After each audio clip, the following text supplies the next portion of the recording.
On today's World Inside, a helping hand for China's private enterprises with the passing of a new law toward even regulation, financial perks, and level playing field. What does the law mean for the economy amid trade headwinds?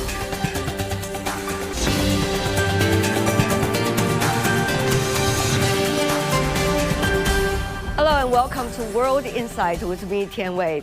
China's private economy, which makes up over 90% of the registered companies in the country, remains a key driver of national growth. This week, the Standing Committee of the 14th National People's Congress, or NPC, has just wrapped up its four-day 15th session with the review of the draft private sector promotion law, a core topic. This is already the third review since last year, indicating that the draft law has become relatively mature at this point. So what specific adjustments were made in the third review? How will the formal enactment of this law affect China's economy and the world? Let's loop in our panelists. For more discussion, joining us in Singapore, Bert Hoffman, professor from East Asian Institute at National University of Singapore and former country director for China of World Bank. In Beijing, Liu Baocheng, Dean of the Center for International Business Ethics from the University of International Business and Economics. In Hong Kong, Edward Xie, Chairman and CEO of Gaofeng Advisory Company. Gentlemen, welcome to the program. Now, the private economy promotion law is being considered as an important piece of legislation. Professor Liu, you have been based on the mainland for long and been interacting with private sector in this country for long as well. Tell us, how do you understand the timing of this law given the complex international business landscape and the kind of transition China is going through? Well, eternally since the reform and open door policy in 1978, the Chinese private sector has been playing an increasingly important role in supporting the Chinese GDP growth and also in supporting the export drive, and together with innovation and high level of employment. So China has been maintaining a mixed economy by providing the increasingly better support to grow the private sector, and that is why we are able to enjoy our continued prosperity and innovation. And globally, we see that the economic competition has been going on intensified, and now we are facing a number of headwinds, both on a geopolitical level and also by the reciprocal tariff from the United States. So therefore, it is really a crucial time to give the right type of treatment on an equal basis, both in terms of market entry and also level playing field for all the market players, and particularly referring to the private sector. So, Mr. Hoffman, now we see countries and governments, national governments, emphasizing on state sectors all over the world with in the sake of what they consider as national security. Why do you think China at this moment putting such an emphasis on this piece of legislation, economy promotion, private economy promotion law? Well, I think some doubt has been raised because of policies in the past that were a correction of past policies of reform and opening up. There was a regulatory correction that has been going on for a number of years. Some use that to argue, oh, well, look, this is really the end of the private sector. It's now only going to be state-led development. And I believe that has put on the table this private sector law. Of course, already there is in the Constitution, there's the 3 represents, which says that the private sector is also an element of the Chinese economy, and there have always been the policy of the 2 unwaverings, the unwavering support for the private sector and the public sector. So for those that know China well, maybe there was not much doubt, but for those that may have some uncertainty, this reconfirms the commitment to the private sector. We have seen, Mr. Xie, over the past few months, a series of actions and events taking place to promote the role of the private sector.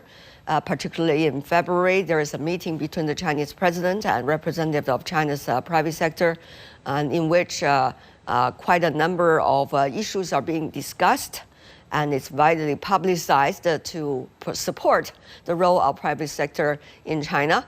And now we see this draft law, which has been going through quite a speedy process, legally speaking. So what do you think about the urgency to get things right on paper? Yeah, thank you, Tenwei. I think you're right. As you know, I work with a lot of businesses in China, including SOEs, or state-owned enterprises, but also a lot of privately owned enterprises.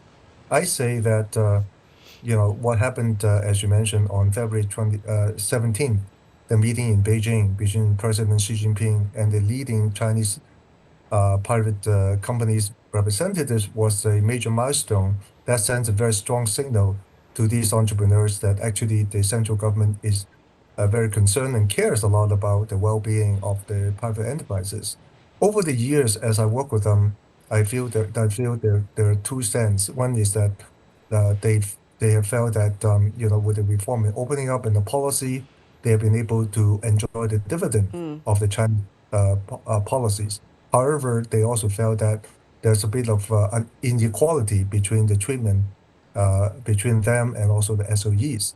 So from this standpoint, the privately owned enterprises would like to continue to contribute to the well-being of the Chinese economy, but they like to have a more open and more equal environment. So they welcome this new law. And I think the urgency is because, of course, the geopolitical environment globally, but also importantly, for China's continue to grow in the high-quality growth dimension. So I think the urgency is because of that. In a field of tremendous competition and could be cooperation potentially, AI, artificial intelligence, we see DeepSeek, which is also a private enterprises, have been playing a big role in terms of putting China onto the world map. Now, Bao Cheng, tell me more about how much role it really is there for the private sector in these leading technology fields. Well, the private sector is expected to push forward for further innovation to support the Chinese high-quality development program. As a matter of fact, over the years, the private sector has been contributing more than 70% of the Chinese innovation because they are highly market-driven and respond to different market demand in the very prompted and also adequate manner, whereas the research organizations and universities are really doing more of the fundamentals. The private sector are putting more of the technology into practical application and also support the market growth. Right. As we know, these days, competitions for agent these days in the artificial intelligence world is one of the most important trends. So we will see what role the private sector can play and will play, since they did play a big role in terms of digitalization in China.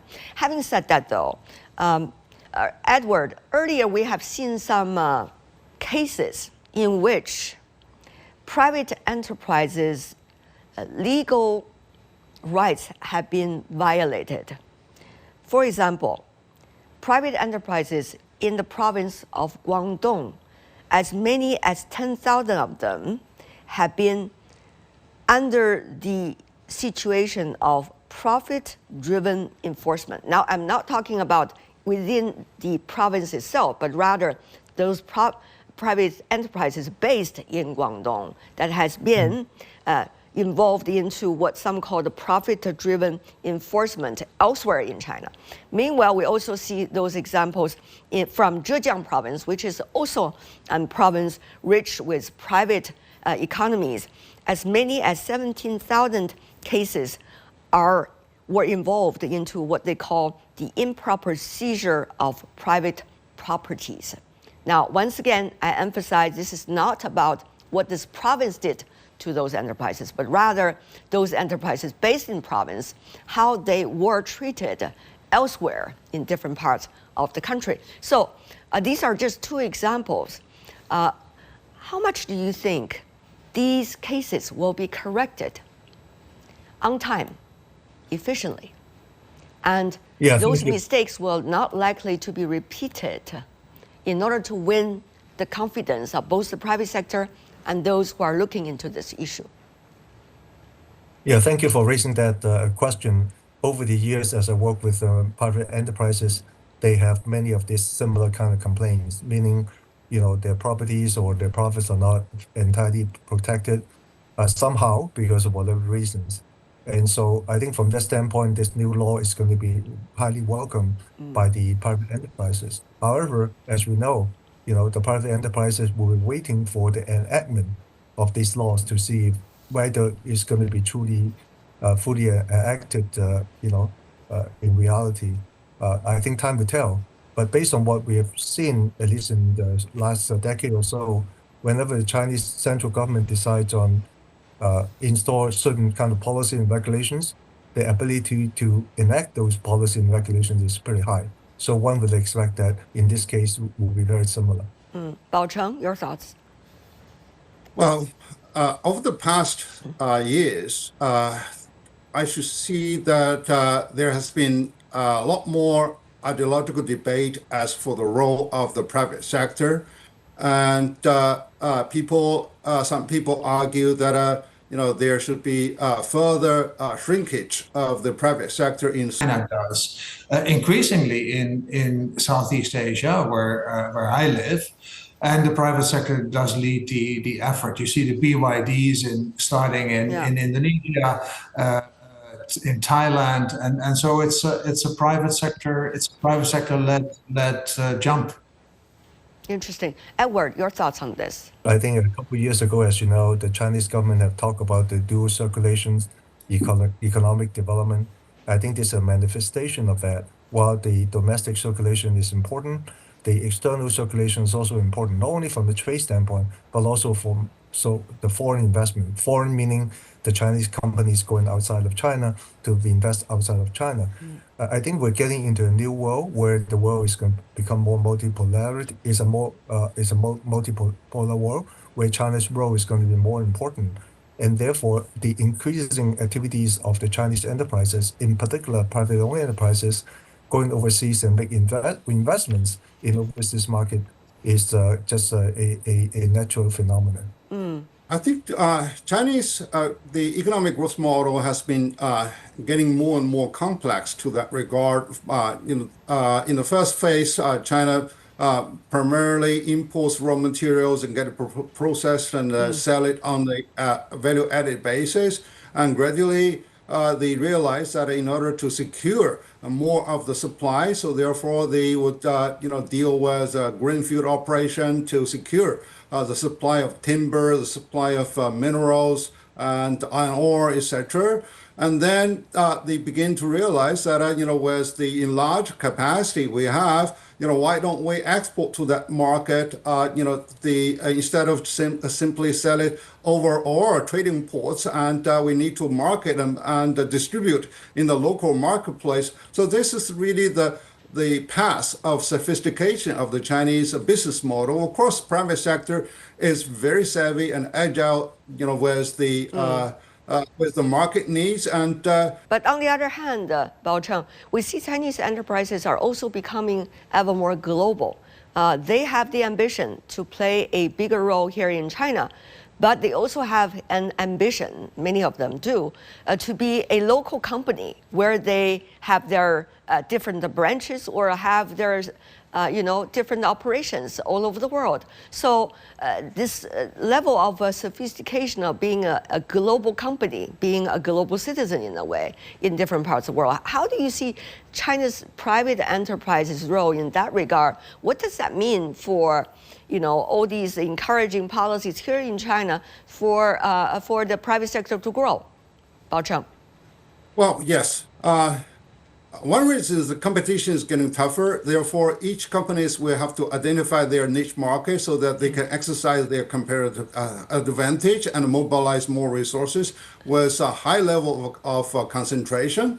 And second is that the innovation how innovation can be translated into real productivity and real marketing power. And this is something that the private sector has been highly engaged to tackle with the penetration of different marketplace.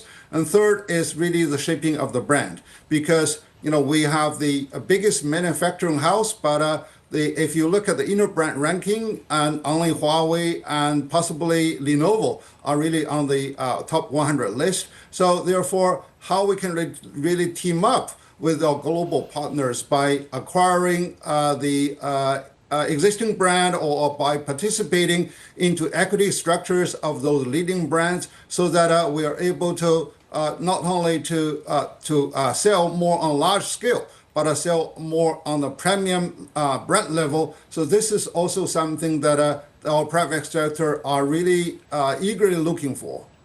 Bert, what do you think about the learning curve for Chinese private companies all over the world? And actually becoming quite successful these days. Well, I can tell you that I just bought a Denza, which is a BYD daughter. It used to be Congratulations. go on with Mercedes, but so I mean I have a lot of trust in that. And what is particularly striking is the speed with which private sector in China develops. And we're talking Denza, which has only existed for a couple of years, is now taken over by BYD, which 10 years ago was a battery manufacturing. Xiaomi 3 years ago decided to go into cars.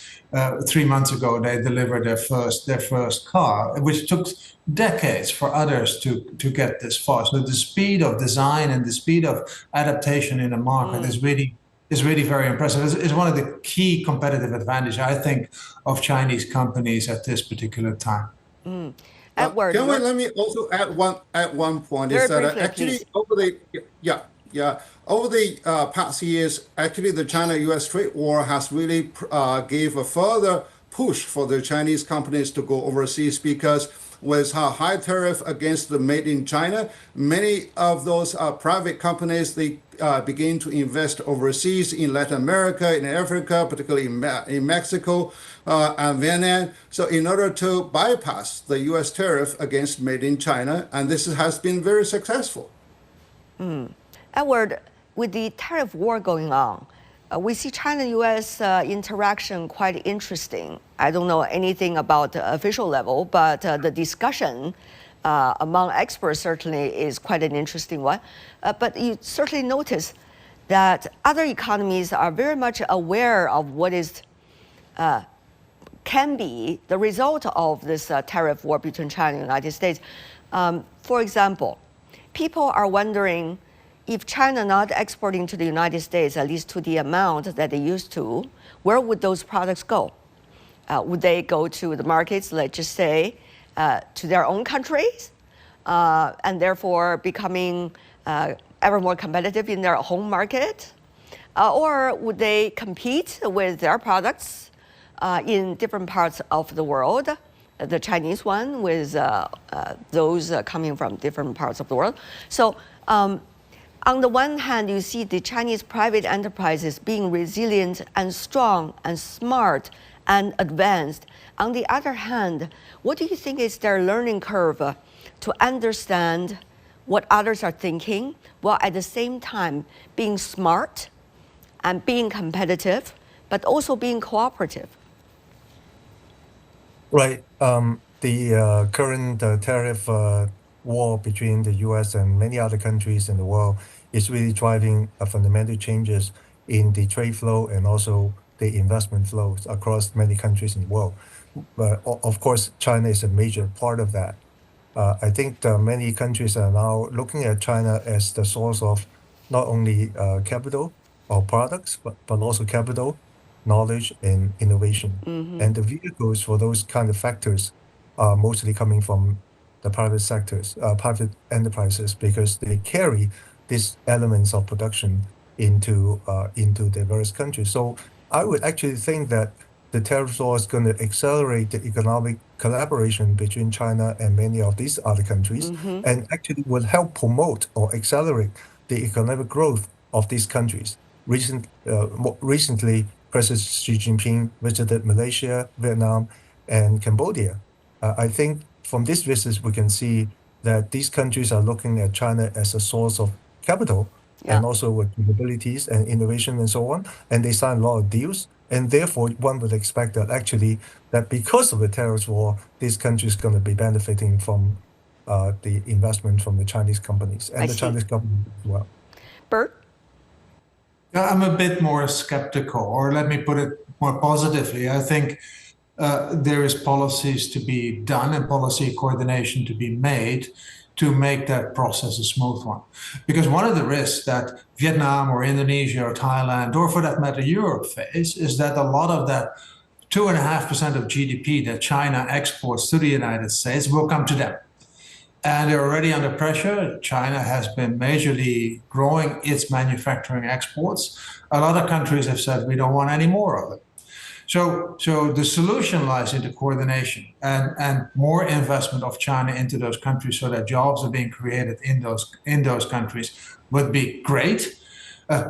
China opening up its market for more manufacturing from abroad would be great. But similarly, Europe should do so, and emerging markets should not raise the tariffs against China, because if everybody raises tariffs against everybody, we're going to end up in the 1930s, and nobody wants that. Yeah, it's a very interesting discussion, even though it's not just about the legislation itself, but certainly the legislation, this piece, lead us to a lot of interesting discussions from many different angles. So thank you so much for the three of you, Bert Hoffman, Liu Baocheng, last but not least, Edward Xie. Appreciate it, gentlemen. And that's all the time we have for today's discussion.